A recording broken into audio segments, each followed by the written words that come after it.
기도하겠습니다.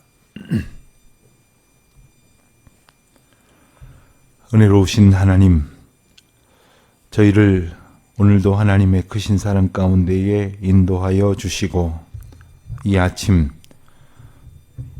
하나님께서 아름답게 허락하신 예배당에 나와 찬송하고 기도하는 가운데에 이 하루를 시작하게 하시옴을 진심으로 감사드립니다. 하나님, 날마다의 시간을 저희들이 살아갈 때에 하나님께서 베푸신 은혜 안에 저희들이 늘 순종하며 나아갈 수 있도록 도와주시옵소서. 하나님께서 저희들을 복된 걸음 가운데에 이끌어 주시옵시고 주의 크신 뜻을 이루며 살아갈 수 있도록 도와주시옵소서. 하나님 아버지, 이 험하고 어지러운 세상 속에서 저희들을 구원하여 주신 은혜를 오늘도 누리게 하여 주셨사온즉 베푸시고 허락하신 그 귀한 뜻을 따라서 저희들 순복하며 서게 하여 주시옵소서. 아버지 하나님, 이 아침에 저희들 하나님 앞에 간절히 기도하옵기는 주께서 저희들에게 맡겨주신 귀하고 복된 사명을 다하는 저희의 생이 되게 하여 주시옵시고, 혹 저희들이 여러 가지 어려운 일을 만날지라도 우리 주님을 더욱 의지하는 믿음의 사람으로 날마다 거듭날 수 있도록 도와주시기를 간절히 기도드립니다. 저희의 생각, 계획, 또한 저희가 지난날 살아왔던 모든 경험들, 또 저희가 성공했다고 추억하는 모든 일들, 그것이 오늘을 살아가는 기준이 결코 되지 않게 하여 주시옵소서. 그러하기 위하여 날마다 새로운 은혜를 베풀어 주시기를 기도드립니다. 이끄시고 붙드시는 그 은총을 따라 살아가게 하여 주시옵소서. 선한 목자 되신 주님, 오늘도 저희들은 하나님의 양 되어서 주님의 보호하심 가운데 있음을 온 몸과 삶으로 경험하는 귀하고 복된 날이 되게 하여 주시기를 기도드립니다. 아버지 하나님, 특별히 저희가 어찌해야 할 바를 알지 못하는 일들 앞에서 주의 도우심을 구합니다. 하나님의 거룩하신 은혜가 저희 각 사람뿐만 아니라 저희 성도들의 가정마다, 또 성도들이 속하여 있는 크고 작은 공동체마다 함께하여 주시옵소서. 이 아침도 저희들에게 말씀으로 인도하심을 허락하여 주셨사오니 이 하루를 살아갈 때 성령 하나님께서 도우시는 은혜를 따라 주와 교통하는 복된 날이 되게 하여 주시옵소서. 해외에 있는 많은 교우들, 지방에 있는 교우들, 군문에 나가 있는 자녀들과 유학 중에 있는 젊은이들, 특별히 병상에서 이 하루를 시작하는 여러분들 계십니다. 연로하신 성도님들, 또한 병약한 분들, 몸과 마음 지치고 상하여 오직 주님의 긍휼을 구하는 모든 성도들에게 이 아침 하늘의 권능과 땅의 평안을 덧입혀 주시옵소서. 이 하루에 되어질 모든 일들을 주님 앞에 의탁합니다. 하나님 일일이 간섭하여 주시옵시고 하나님께서 저희와 함께 하심을 모두가 깨달아 기쁨으로 노래하는 귀한 날 되게 하여 주시옵소서. 아버지 하나님, 생업에 종사하는 우리 성도님들, 그 생업이 여러 가지 고난의 시간들이 아니라 하나님의 은혜를 누리며 발견하며 주와 동행하는 사명의 시간이 되게 하여 주시옵소서. 주여 도우시사 성도들이 선한 뜻을 가지고 주님 앞에 순종함으로 행하고자 소원하는 모든 일 앞에 주님의 도우심과 긍휼의 은혜를 베푸시사 형통케 하여 주시옵소서. 감사하오며 이 모든 말씀 우리 주 예수 그리스도의 이름으로 기도드립니다. 아멘. 마태복음 18장 10절로 20절까지 말씀을 보겠습니다. 마태복음 18장 10절로 20절까지 말씀 우리 같이 한 목소리로 봉독하겠습니다. 마태복음 18장 10절로 20절입니다. 삼가 이 작은 자 중에 하나도 없인 여기지 말라. 너희에게 말하노니 그들의 천사들이 하늘에서 계신 나의 아버지의 얼굴을 항상 배웁느니라. 너희 생각에는 어떠하냐?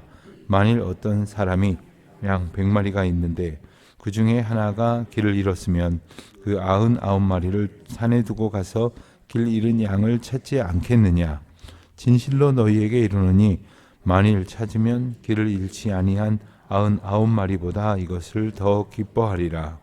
이와 같이 이 작은 자 중에 하나라도 잃는 것은 하늘에 계신 너희 아버지의 뜻이 아니니라. 내 형제가 죄를 범하거든 가서 너와 그 사람과만 상대하여 권고하라. 만일 들으면 내가 내 형제를 얻은 것이요 만일 듣지 않거든 한두 사람을 데리고 가서 두세 증인의 입으로 말마다 확증하게 하라. 만일 그들의 말도 듣지 않거든 교회의 말하고 교회의 말도 듣지 않거든 이방인과 세리와 같이 여기라. 진실로 너희에게 이르노니 무엇이든지 너희가 땅에서 매면 하늘에서도 매일 것이요 무엇이든지 땅에서 풀면 하늘에서도 풀리리라. 진실로 다시 너희에게 이르노니 너희 중에 두 사람이 이 땅에서 합심하여 무엇이든지 구하면 하늘에 계신 내 아버지께서 그들을 위하여 이루게 하시리라. 두세 사람이 내 이름으로 모인 곳에는 나도 그들 중에 있느니라. 아멘. 오늘 말씀 또한 우리에게 매우 익숙한 내용이지만 그 뜻을 조금 깊이 생각을 해 보면서 우리가 다 깨닫지 못한 은혜를 받을 수 있기를 바랍니다. 특별히 오늘 본문을 보면 작은 자 중에 하나도 없이 여기지 말라, 이런 말씀으로 시작을 합니다. 이 작은 자가 누구냐? 이 작은 자의 정체를 알기 위해서는 오늘 본문이 이어지고 있는 그 앞부분의 내용을 우리가 다시 한번 또 살펴보아야 합니다. 어제도 살폈지만 천국에서 누가 가장 큽니까? 라는 그 질문으로 촉발된 그 논쟁거리, 아마도 이것이 아주 크게 비화되어진 않았겠으나 사람들의 마음가짐 가운데 늘 있었던 것이죠. 내가 저 사람보다는 더 크고 싶고 더 높아지고 싶은데 과연 누가 높아질 수 있는 사람이냐라는 그 생각을 자기 나름대로 가지고 있다가 예수님께 여쭈었습니다. 예수님께서 어린아이 하나를 불러 세우시고서는 결단코 어린아이와 같이 되지 않고는 천국에 들어갈 수 없다고 말씀하시면서 어린아이가 갖는 여러 특성들을 일깨워 주셨습니다. 그 어린아이와 같은 연약한 자의 심정으로 주님을 영접해야 될 뿐 아니라 그와 같은 사람을 영접하라고 말씀을 하셨습니다. 그렇기 때문에 오늘 본문에 나오는 이 작은 자라는 말은 18장 6절에 나오는 누구든지 나를 믿는 이 작은 자 중에 하나를 실족하게 하면 이라는 표현에서 언급된 그런 사람, 그런 부류의 사람과 맥을 같이 한다고 볼 수 있겠습니다. 예수 그리스도를 믿지만 사람들에게서 작은 자 취급을 받는 사람이 있습니다. 어떤 사람이겠습니까? 우리가 저 사람은 중요하지 않다, 별 볼 일 없다, 심지어는 차라리 공동체의 유익이 안 된다, 이렇게까지 드러내진 않아도 속으로 생각하는 사람이 있다면 그 사람은 어떤 사람일까요? 아마 좀 믿음이 연약해서 믿음이 없어 보인다, 이렇게 생각이 드는 사람들일 수 있을 겁니다. 또는 행동이 믿음이 있는 사람답지 못하여 나나 다른 사람들에게 실망을 주는 사람이다 라고 여겨지는 그런 사람이 여기에 해당될런지도 모르겠습니다. 혹 그렇지 않으면 세상적으로 봤을 때 힘이 없고 그야말로 세상 사람들의 생각 속에는 소위 이용 가치, 어떤 존재 가치가 크지 않은 사람들을 작은 자다, 이렇게 볼런지 모르겠습니다. 예수님을 믿는 자 가운데에서 이 작은 자처럼 취급을 받는 사람이라 할지라도 업신여기지 말라고 하신 것은 그들 모두가 다 하나님께 소중하게 연합되어 교통하고 있는 사람이라는 그 강조를 통해서 우리 하나님의 마음을 우리에게 분명히 일러주시는 겁니다. 우리는 연약한 자는 하나님과도 관계가 별로 없을 것이다, 별로 하나님과 특별한 모든 사람들이 아주 주목하고 대단하게 여길 만한 그러한 취급을 하나님께도 받지 못할 것이다 라고 은연중에 생각을 하는 겁니다. 만일 그가 교회 공동체 안에서나 사람들에게나 영적 리더들에게나 아니면 세상 속에서나 심지어 하나님께로부터 인정을 받는 사람이라고 한다면 어떻게 함부로 대할 수가 있겠습니까? 그러니까 그들을 업신여기고 있는 그 근원적인 이유를 우리가 곰곰이 생각을 해봐야 합니다. 그러면서 그러지 말라고 하신 하나님의 엄중한 명령이 하나님의 뜻을 기반하고 있다는 것을 일러주고 계십니다. 하나님께서 이 믿는 자 중에 작은 자를 얼마나 소중히 여기시는지를 이제 12절부터 나오는 예화를 통해서 구체적으로 일러주고 계십니다. 100마리의 양이 있었습니다. 그 중에 하나가 길을 잃으면 목자는 그 99마리를 잠시 두고 그리고 가서 한 마리를 찾지 않겠느냐. 이것은 보통 이제 양을 치는 사람들에게서 얼마든지 볼 수 있는 일입니다. 너희도 그렇게 하지 않느냐? 왜 그러느냐? 한 마리의 양이라도 소중히 여기지 않느냐? 바로 아버지의 뜻이 이러하도다. 그리고 만일 찾으면 길은 잃지 아니한 99마리보다 더 기뻐한다고 말씀을 하셨습니다. 우리는 이럴 때 꼭 아주 좀 굽어진 마음으로 오해를 할 때가 있습니다. 아니 그런 99마리의 양은 중요하지 않다는 겁니까? 이러면서 꼭 시비를 겁니다. 99마리가 중요하지 않다는 말씀이 아니라 한 영혼이 소중하지 않은 것이 아니다라는 말씀을 하시는 거죠. 세상의 경제적인 논리로 보면 여기 99마리를 데리고 빨리 가는 것이 어디 가서 빨리 목초를 먹이고 물을 먹이는 것이 훨씬 더 생산성 있는 일이다라고 생각을 해서 한 마리쯤 그야말로 별 볼 일 없는 것이니까 끊어내고 포기하고 손절하고 얼마든지 가도 된다라고 생각하는 것이 세상 사람들의 속성이라는 것이죠. 하나님의 뜻과 하나님의 방식은 그러한 세상 사람들의 계산법과 결코 같지 않다고 하시는 말씀을 14절에서 결론적으로 말씀을 하시면서 이것이 바로 하나님의 뜻이다라고 일러주십니다. 우리가 종종 하나님의 뜻은 무엇일까? 내 삶에, 우리 공동체, 믿음 생활 가운데에서 하나님이 정녕 원하시는 것은 무엇일까? 그런데 정말 성경에서 모두가 다 하나님의 뜻이지만 이것은 하나님의 뜻이니라라고 이렇게 강조하는 표현들이 있습니다. 이거라도 제대로 지켜야 하지 않겠습니까? 이거라도 하나님의 뜻인 것을 분명히 알아야 하지 않겠습니까? 자, 그런데 14절까지만 이어지는 듯한 이 이야기는 15절에 와서 조금 다른 이야기로 연결이 됩니다만은 이것이 결코 단절된 이야기가 아니라는 것을 염두에 두고 보면 좋겠습니다. 15절에서는 공동체 안에서의 어떤 사람이 죄과를 범했을 때 그를 어떻게 상대해야 하느냐는 방법론적인 말씀입니다. 어떤 사람이 죄를 범했습니다. 그러면 조용하게 그 사람과만 상대해서 그 사람에게 권고하라는 겁니다. 그 죄에서 떠나서 하나님 앞에 회개하고 그리고 하나님의 선하시고 온전하신 뜻이 무엇인지를 분별하여 돌이키라고 권고하라는 겁니다. 내가 너의 죄를 안다고 협박하라는 얘기가 아니고 그리고 내가 너의 죄를 아니까 내가 너를 훈계하거나 가르치겠다고 그를 야단하라는 것이 아닙니다.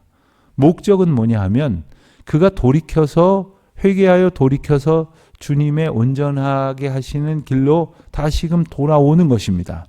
그렇게 하도록 내게 하나님께서 권고하게 하시는 역할을 주셨다는 것을 기억해야 합니다.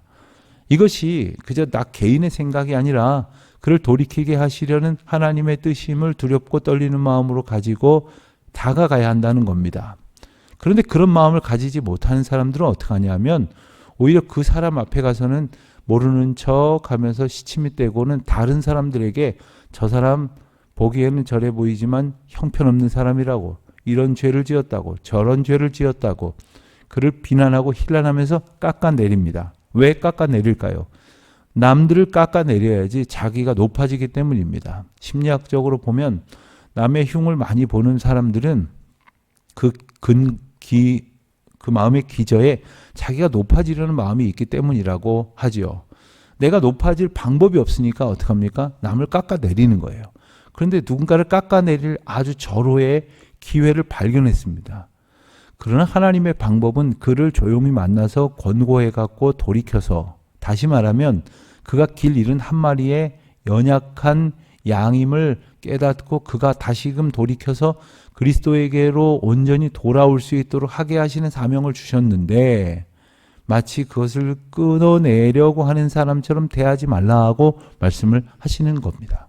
자, 그런데 좋은 말로 했을 때 들으면 얼마나 좋겠습니까? 때로는 네가 뭔데 나한테 훈계를 하냐, 때로는 알지도 못하면서 나한테 뒤집어 씌운다로 발뺌을 하거나 오히려 역공을 해온다면 이 곤란한 문제입니다. 왜 내가 괜히 이 말을 했을까 하는 그런 생각도 들 법합니다.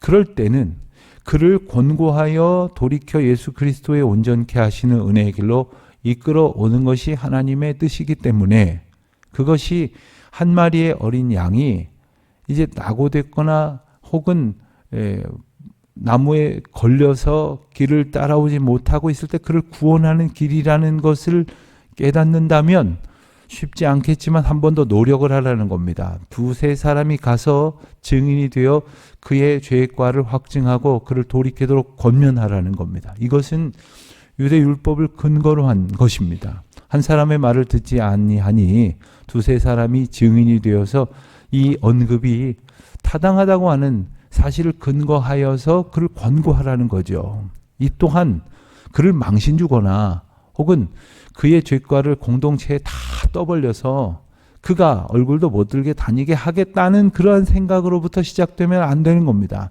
어찌하든지 우리가 성도들을 대할 때, 공동체에서 성도들을 대할 때 가장 근원적인 그 목적은 돌이켜서 그리스도에게로 온전케 돌아오게 하는 것입니다. 그러므로 우리가 누군가의 잘못을 발견했을 때 하나님께 기도하면서 어찌하여야 그가 돌이킬 수 있겠습니까? 그가 돌이킬 수 있도록 돕는 방법은 무엇이겠습니까? 하면서 오늘 말씀을 참고하여서 그에게 다가가야 한다는 예증을 하고 계시는 거죠. 자, 그런데도 듣지 않았습니다. 두세 사람을 데리고 가서 확증하였는데도 듣지 않으면 교회에 말하라고 했습니다. 공동체에 말하라고 했습니다. 그래서 교회의 질서에 따라서 이 문제를 처리하라고 했습니다. 제가 우리나라의 조직교회에서 가장 오래되었다는 세문안교회에서 부교육자 생활을 한 적이 있는데, 세문안교회는 교회 안에 오래된 역사의 사료들을 보관하는 교회 사료관이 있습니다. 그 교회 사료관에 한 번은 들어가서 뭐가 있나 하고 찬찬히 보니까 초기에 한국교회의 초기죠. 그 교회 초기에 있었던 어떤 그 권징의 사례들이 기록된 책을 보았어요. 당회 때 그런 의논을 하는 겁니다. 어떤 성도가 어떤 잘못을 했습니다. 예를 들어서 뭐 누구 돈을 떼어먹었다든지, 아니면 축첩을 했다든지, 아니면은 남의 권력을 이용해 갖고 남을 괴롭혔다든지 이런 잘못을 저질렀습니다. 그러면 교회가 말씀에 근거해서 이제 한 사람이 권하고 두세 사람이 권하고 교회에 그 사건이 접수가 되면은 교회가 가지고 있는 법에 따라서 소위 조사위원회를 구성을 하고, 그리고 오늘날의 표현으로 말하면 이제 그 기소와 재판의 단계를 거쳐서 공식적으로 교회가 치리를 합니다. 그런 일들이 아주 자주 있었더라고요. 자, 오늘날은 교회의 이 치리 기능이 사실 상실이 됐습니다. 옛날 사람보다 잘못이 없어서 그럴까요? 옛날 사람보다 아주 깨끗하고 죄 없이 잘못 없이 거룩하게 살아서 그럴까요? 어찌 보면 공동체가 어떤 사람의 문제에 개입하려고 그러면 교회가 여기밖에 없나? 누가 누구를 정죄하는 거야? 하면서 반발할 겁니다. 그런데 그때에는, 그리고 성경이 기록한 당대에는 교회 공동체의 질서적인 치리가 가능했다고 하는 것은 무엇을 말하는가? 교회의 영적 권위가 거룩함에 기초했다는 겁니다. 교회가 말하는 것을 들었다는 거예요. 교회가 말하는 것을 들었다는 것은 적어도 교회의 거룩함이 지켜지기 위해서 공동체의 구성원들 모두가 끊임없이 애썼고, 그리고 그것을 놓고 성도들이 어찌하든지 주께로 돌이키도록 하게 하시겠다는 거죠. 자, 그런데 그 다음에 이어지는 말씀을 보면 18절에 나오는 내용이 무엇이든지 너희가 땅에서 매면 하늘에서도 매일 것이요 땅에서 풀면 하늘에서도 풀리리라, 이렇게 말씀을 하셨습니다. 이 말뜻을 있는 그대로 직역을 하면 이런 뜻입니다. 만일 공동체가 어떤 일을 죄라고 분별하여 묶는다면 하늘에서도 묶는 것으로 인정될 것이고, 공동체의 구성원들, 즉 너희가 용서와 회복으로 풀어준다면 하늘에서도 인정될 것이다, 이런 뜻입니다. 자, 그렇다면 우리가 또 금방 드는 오해가 하나 생깁니다. 아니, 그러면 교회 공동체가 하늘의 뜻을 결정할 수 있다는 말인가? 묶든지 풀든지 좌지우지 할 수 있다는 말인가? 이런 생각을 할 수 있는데, 실제적인 의미를 보면 하늘에 매여 있는 것을 매는 것으로 결정하라는 뜻이고, 즉 하늘에서 묶여진 것을 공동체가 묶여진 것으로 파악하여 묶으라는 뜻이고, 그리고 하늘에서 풀도록 하나님께서 인도하신 것을 공동체가 풀어 돌이키게 하도록 인도하라 하시는 말씀입니다. 다시 말하면 땅이 결정권을 가지고 있는 것이 아니라 하늘의 주권과 하늘의 결정권에 이 땅, 즉 이 땅의 교회가, 성도들의 공동체가 거기에 부합한 합당한 공동체로서의 모습을 가져야 한다 하는 것입니다. 이 논리가 성립되기 위해서는 교회 공동체가 바르고 온전한, 그리고 성경적이고 신앙관이 투철한 그런 교회론에 확실히 놓여 있어야 합니다. 그러니까 교회의 교회됨이 확실히 유지되어야 한다는 말입니다.